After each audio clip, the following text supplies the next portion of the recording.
দেখে মনে হতে পারে এটি কোনো বিক্ষোভের দৃশ্য। কিছুতেই ভিড় নিয়ন্ত্রণ করতে পারছে না পুলিশ, লাঠি দিয়ে ভয় দেখিয়েও দমানো যাচ্ছে না উৎসুক জনতাকে। এটি ভারতের মুম্বাইয়ের বিকেসি জিও সেন্টারের অ্যাপল স্টোরের বাইরের দৃশ্য। শুক্রবার আইফোন 17 সিরিজের নতুন ফোন কেনার জন্য এভাবেই ধস্তাধস্তিতে জড়ান ক্রেতারা। গেল সপ্তাহে আইফোন 17, আইফোন এয়ার, 17 প্রো ও প্রো ম্যাক্স উন্মোচন করে অ্যাপল।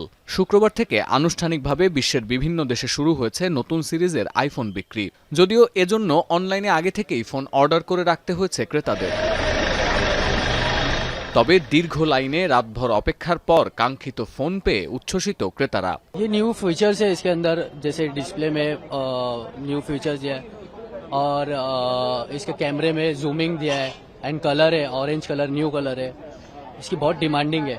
यार मैं 2 बजे आ गया था। हाँ, प्री बुक करने के बावजूद मैं 2 बजे आ गया था लाइन में लगने के लिए रात में। শুধু মুম্বাই নয়, ক্রেতাদের নজিরবিহীন ভিড় ছিল নয়াদিল্লির অ্যাপল স্টোরেও। আইফোন সিরিজের নতুন ফোন পেতে ভারতীয় মুদ্রায় খরচ করতে হচ্ছে 22,900 রুপি থেকে 2,30,000 রুপি পর্যন্ত। এদিকে একই পরিস্থিতি ছিল চীনের রাজধানী বেইজিংয়েও।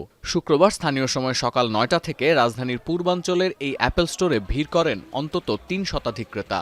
এদের মধ্যে 17 প্রো ম্যাক্স আর এয়ার মডেলের চাহিদা ছিল সবথেকে বেশি। 然后包括它还有什么珠光模式，而且我很喜欢它的那个就直接横屏竖屏切换的那个，而且好像还有什么运动模式，而且女生比较在意的就是它的拍照功能。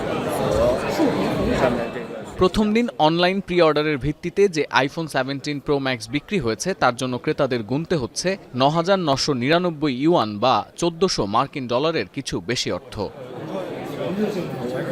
সতীর্থ কর্মকার, এখন বিশ্ব। বিশ্বের সর্বাধুনিক প্রযুক্তিতে প্রস্তুতকৃত Arik silver wash detergent powder 500 গ্রাম মাত্র 70 টাকা। রিমার্ক।